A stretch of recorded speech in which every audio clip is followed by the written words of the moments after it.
Hi friends, welcome back.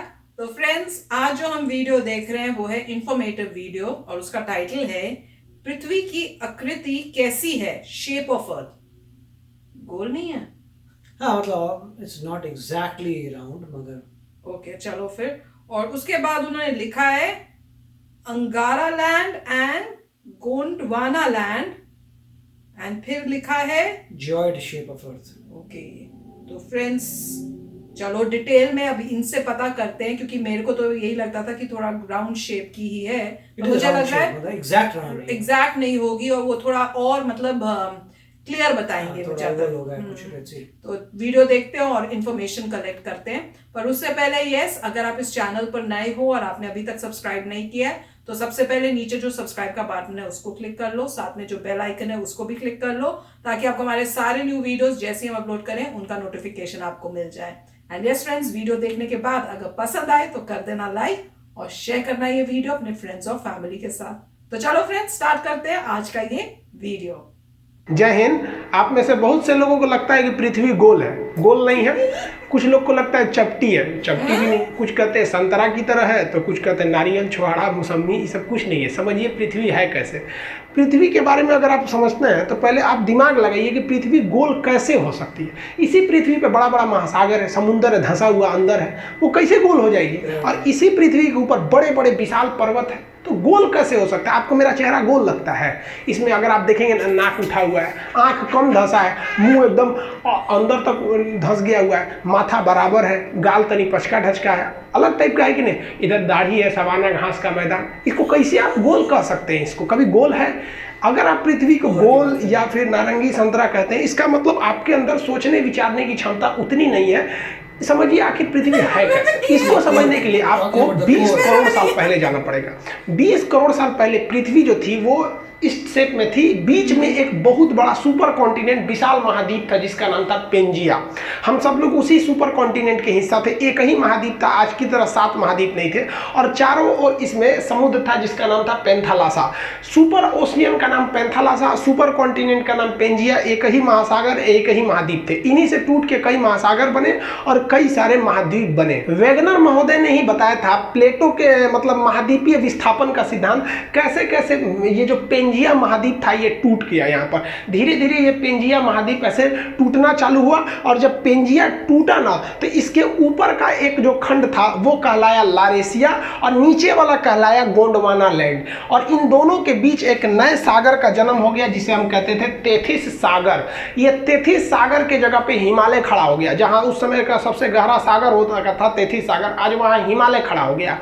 इसमें हम ये बेसिकली ये समझेंगे कि पृथ्वी की बनावट कैसी है। हम ये नहीं समझेंगे कि कौन सा जीव कब आया था, वो हम एक अलग वीडियो में बताएंगे कि कब इस पर डायनासोर आए, सरीसृप आए, मछली कब आए, कैसे इस पर पानी का विकास हो गया, कैसे आखिर जीव आए। आप सोचते हैं ना मुर्गी की पहले अंडा, ये सब टाइप का। तो अभी हम इस पर मेन फोकस किए कि पृथ्वी के शेप का डिजाइन कैसे बना इसका। तो ये ऊपर का भाग यहाँ पर हो गया। और अगर आप देखेंगे तो ये ऊपर का जितना भाग था इसको हम लोग लारेशिया या एक अलग नाम दे दिया गया अंगारा लैंड। तो आज के वक्त में जितने भी ऊपर में आप महाद्वीप देखेंगे, यहाँ उत्तरी अमेरिका देख लेंगे, यूरोप देख लेंगे, एशिया देखेंगे, तो ये सब उत्तरी ये अंगारा लैंड के हिस्सा थे सब, जिसे हम लोग लारेशिया भी कहते थे।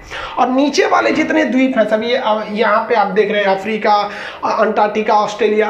और उस वक्त तक भारत भी यही था। ये हिंदुस्तान दिख रहा है आपको, ये वाला है हिंदुस्तान। यहाँ पर भारत यहाँ से उठ के गया था, यहाँ पर ये तो इंडोनेशिया दिख रहा है, यहाँ से इस तरह से यहाँ से भारत गया था। तो नीचे वाले एरिया को हम लोग कहते हैं गोंडवाना लैंड। इसको हम लोग जम्बू द्वीप भी कहते हैं। वर्तमान में भले भारत उत्तरी भाग में है, लेकिन जब ये ओरिजिन किया था आज से लगभग वो 15 करोड़ साल पहले, तो उस वक्त 15 करोड़ साल, देखिए इसकी तो शुरुआत टूटने फूटने की हो गई थी 20 करोड़ साल पहले, लेकिन ये प्रक्रिया बहुत धीमी होती है। एक साल में केवल 5 सेंटीमीटर घसकता है। तो सोचिए ना, हजारों किलोमीटर घसक गया था तो कितना करोड़ साल लगेगा।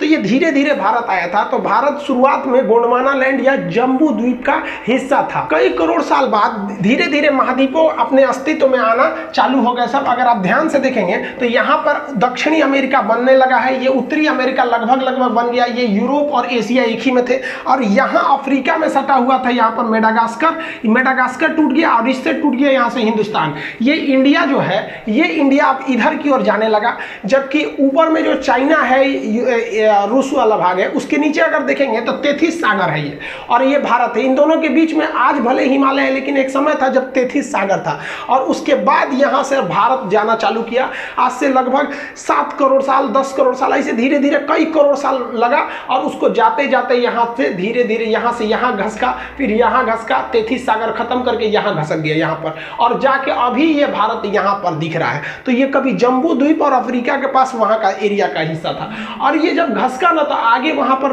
बैठा था पहले से यूरेशिया का प्लेट, जो चाइना तिब्बत का एरिया था, वहाँ पर ये जाके उससे टकरा गया, और टकराने के बाद भी रुका नहीं, उसे ढकेल ढकेल के ऊपर उठाने लगा।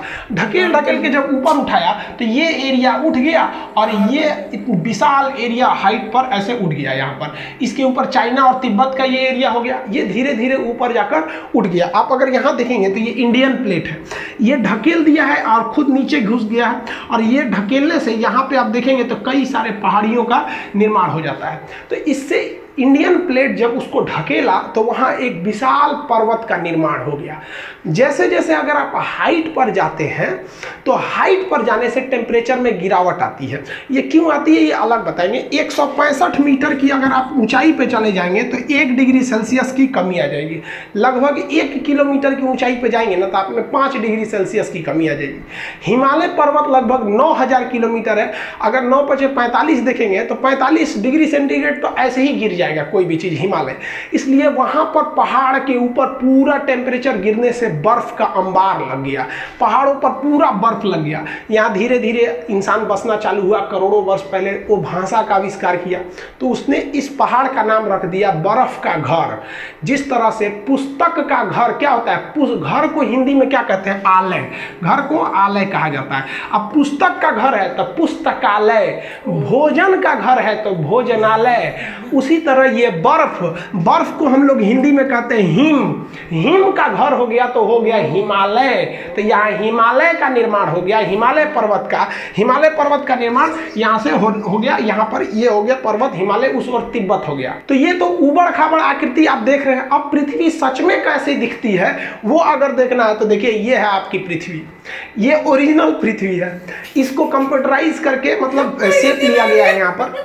अब आप बताइए ये इसको कौन कहेगा कि ये गोल है या फिर पृथ्वी चपटी है। पहले के ज़माने में लोग कहते थे पृथ्वी चपटी है, इसलिए वो दूर तक का सफ़र नहीं करते थे कि कहीं अचानक से गिर जाएंगे तब क्या होगा। ये बहुत प्राचीन काल की है। प्राचीन चीज़ को अभी से मत मिलाइए, वो उस वक्त उसी को सच माना जाता था और अभी के वक्त में वो सब सच नहीं है। तो ये जो चीज़ है ये पृथ्वी है, ये गोल है नहीं है। तो भूगोलवेताओं ने इसके लिए एक अलग शेप बनाया, एक अलग डिजाइन, उसको क्या नाम दिया गया। तो देखिए इस तरह से जो पृथ्वी है इसमें अगर आप देखेंगे तो ये वाला एरिया जो है उठा हुआ है और यहाँ वाला एरिया धंसा हुआ है। तो इसमें दो चीजें दिखेंगी आपको, एक उठा हुआ ये एरिया दिखेगा और एक धंसा हुआ ये एरिया दिखेगा। फिर यहाँ उठा हुआ है, फिर कहीं धंसा हुआ है। तो इसके लिए एक नियम बनाया गया जिसे हम एवरेज नियम कहते हैं। एवरेज नियम कहते हैं कि धंसा वाले से थोड़ा उठा के उठा हुआ से तनी सा नीचे करके, यानी इन दोनों के बीच में एक शेप ले जाते हैं। तो देखिए ये जो रेड लाइन गई है, ये रेड लाइन ये उठा हुआ से कम है और धंसा हुआ से ज्यादा है। तो ये एवरेज लाइन जो खींच दिया गया है ना, ये एवरेज लाइन वाली आपकी आकृति गोल दिखती है। इसी डॉटेड एवरेज लाइन को यहाँ आप देखेंगे, यहाँ उल्टा रंग दिए हैं। यहाँ पर अगर रेड कलर का देख रहे हैं तो ये ओरिजिनल शेप है पृथ्वी का, और ये डॉटेड लाइन काला से जो खींचे हैं ये क्या है, एक आपका काल्पनिक शेप है। तो उसी जो डॉटेड लाइन है जो एवरेज आकृति को गोल कर देता है, उस शेप को हम कहते हैं जियोड। तो पृथ्वी का जो शेप है वो होता है आपका जियोड। अब आप ये मत कहिएगा कि पृथ्वी का शेप जो होता है गोल गोल होता है, ये जियोड होता है। यानी इसका एवरेज और ये यहाँ 20 से ले लेंगे तो गोल दिखने लगता है, तो आकृति हो गई जियोड। इस जियोड के ऊपर कहाँ कौन पर्वत है, कहाँ क्या चीज है, इस पढ़ने की क्रिया को, जियोड के ऊपरी पढ़ाई को हम लोग जियोग्राफी या भूगोल कहते हैं। आप मैच कीजिए यहां से ज्योग्राफी और जियोड से।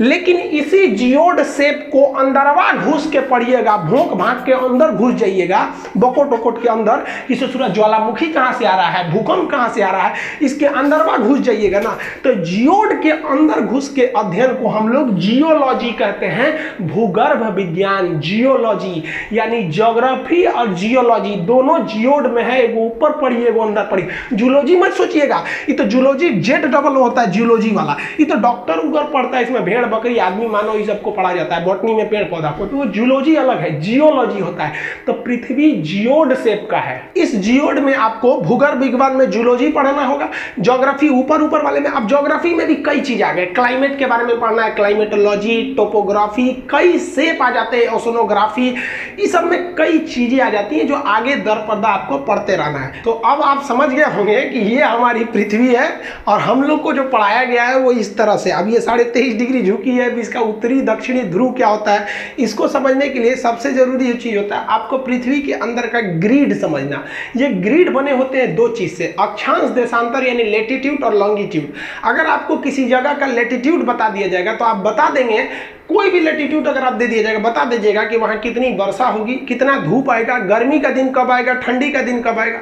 और लॉन्गिट्यूड दे दिया जाएगा अगर उसका किसी चीज़ का, तो आप वहाँ टाइमिंग बता देंगे कि क्या समय बन रहा है, क्या चीज़ है, वहाँ का क्लाइमेट A to Z में। तो ज्योग्राफी में किसी चीज़ को समझने के लिए इस सब चीज़ों का होना काफ़ी ज़्यादा जरूरी है, ये हम आपको बता देंगे।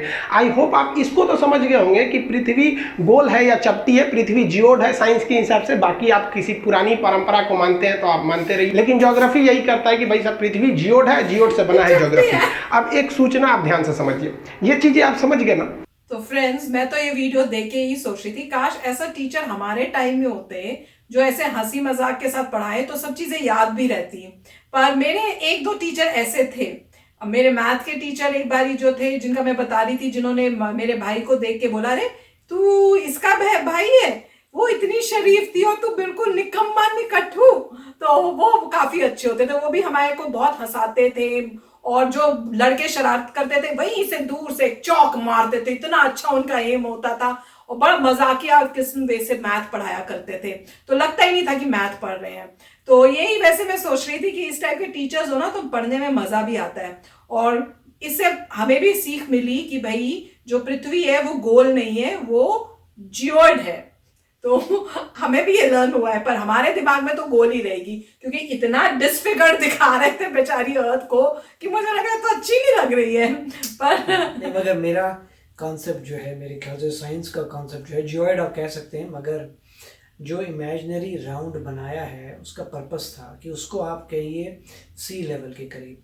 तो आप सर्कल बना दीजिए, आप जो स्फीयर बनाते हैं, स्फीयर ट्रू स्फीयर, हाँ थोड़ा बहुत शेप थोड़ी चेंज हो सकती है अर्थ की, मगर स्फीयर है। अब उसके बाद उस स्फीयर से जो भी ऊपर जा रहा है, आप उसको हाइट एलिवेशन बोलते हैं कि वो इतनी एलिवेटेड है या उससे नीचे अबव द सी लेवल कितना है, या को सी बिलो द सी लेवल। तो क्या किया तो उन्होंने ठीक किया, जिस तरीके की शेप है वो ठीक है।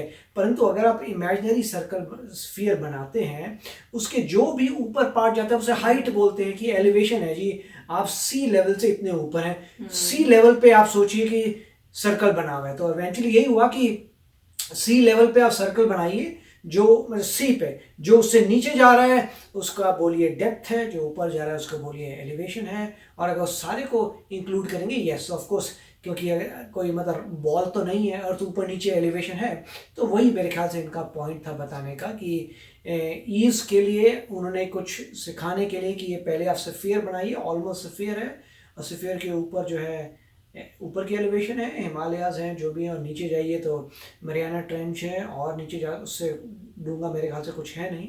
मगर तरीका बहुत अच्छा था बताने का कि ज्योग्राफी क्या है, जियोलॉजी क्या है, और जूलॉजी क्या है, और जूलॉजी क्या है, हिमालय क्या है, क्योंकि आलय और हिम, तो ये सब बातें जो हैं मतलब काफ़ी कॉमन है।